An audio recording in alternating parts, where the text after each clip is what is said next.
Hey yo yo yo, salut les turfeuses, salut les turfeurs, bienvenue pour un nouveau pronostic de Benoît Requin. Ok, place au pronostic du quintet du mercredi 17 septembre, direction Lyon-Paris pour le prix de Vincennes. 3 attelés, 2850 mètres, 14 partants en réunion, une course, une.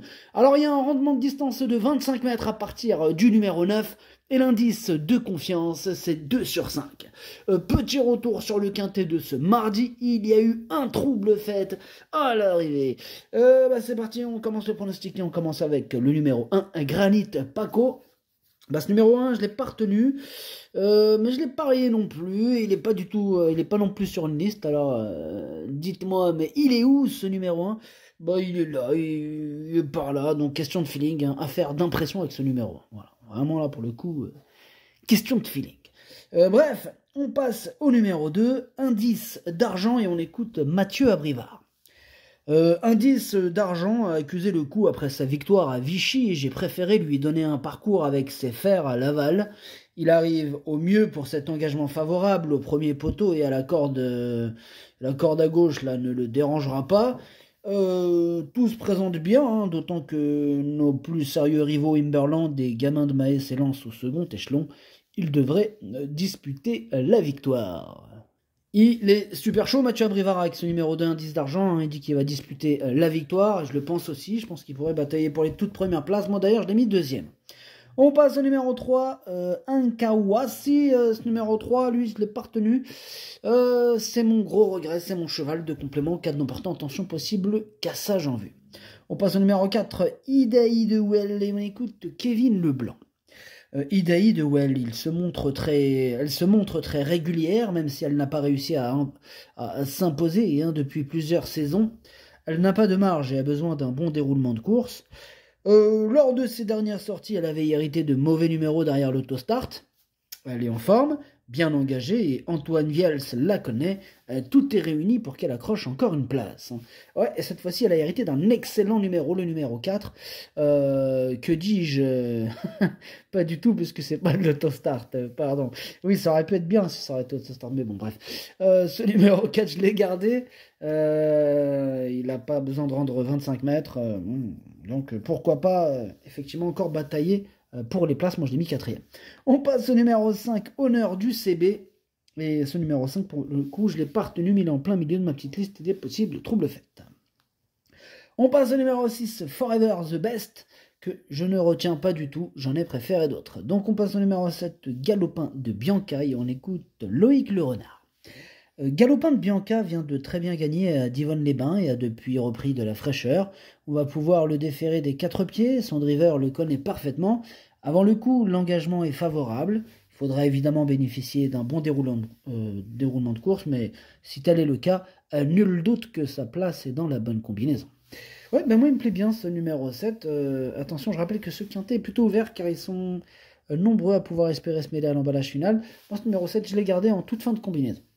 On passe au numéro 8, Happy DMT, et on écoute Laurent Fresnon. Happy DMT a fait gagner toute la famille ces derniers mois, à savoir ma femme, mes 2 filles et moi-même. Elle réalise encore une excellente saison et sa dernière course à Cagnes-sur-Mer était très bonne. Nous avons attendu ce bel engagement à la limite du recul. Elle court bien sur la fraîcheur et j'ai tout fait pour l'amener au top. Il y a de sérieux clients, mais sa place est dans le quintet. Sa place est dans le quintet, c'est vrai que c'est un bel engagement, hein. Je vous rappelle qu'on rend la distance à partir du numéro 9, donc ce numéro 8, il est à la limite du recul.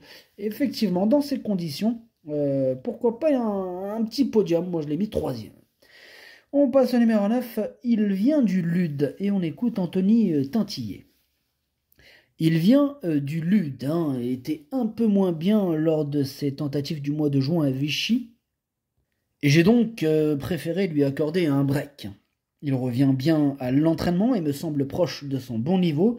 Alors pour cette raison, j'ai décidé de le déférer comme d'habitude des antérieurs. Il peut demander à souffler pour cette rentrée, mais je ne peux l'interdire pour la 5e place. Ouais, sur sa classe, même en étant le plus riche du second échelon et même en effectuant une rentrée, je le pense capable de terminer à l'arrivée. Il vient du Lude. Je l'ai gardé en bout de combinaison. On passe au numéro 10, Histoire Fils. Et ce numéro 10, c'est un regret, c'est mon deuxième cheval de complément en cas de non partant. On passe au numéro 11, Imberland, et on écoute Madame Aurélie Germain. Imberland est un chic cheval qui fait pratiquement toutes ses courses. Son moral est au beau fixe et physiquement, tout est ok.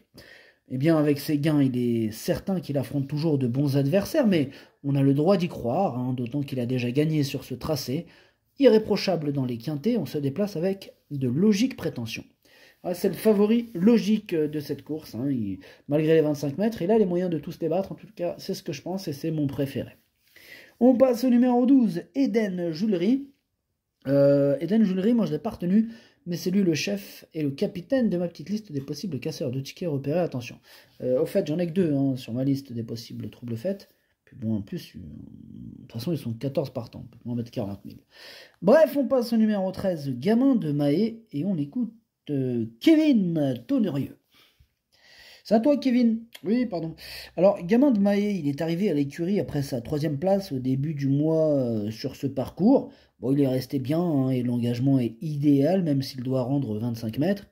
Avec les chevaux d'âge, tout est souvent une question de déroulement de course, mais sur le papier, il doit terminer dans le quintet. Ok, merci, Kevin. Eh bien, ce numéro 13, en tout cas pour ma part, je l'ai gardé. Attention, lui, moi, je l'ai mis 5e. Et on termine avec le numéro 14. Harry de Sassy, on écoute Jules Leroulet.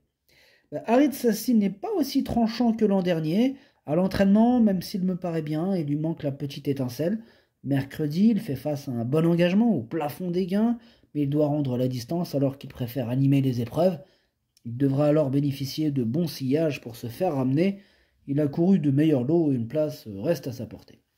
Moi, il me plaît beaucoup ce numéro 14. En plus, il est possible qu'il ait une petite cote sympathique. Qui pourrait pimenter les rapports. En tout cas, ce numéro 14, je l'ai gardé dans mon prono, je l'ai mis 6e. Le pronostic, ça donne 11, 2, 8, 4, 13, 14, 9, 7. Merci d'avoir suivi cette vidéo. N'hésitez pas à mettre un pouce bleu si la vidéo vous a plu. Pour accéder à tous mes tickets pour la course du Quintet, rendez-vous directement en description de la vidéo. Vous avez aussi le bouton rejoindre qui vous donne accès au prono 8 plus 2 plus le capitaine de ma petite liste des possibles casseurs de tickets repérés. À jouer avec modération. Bonne chance. Chopez-le-moi. Ciao.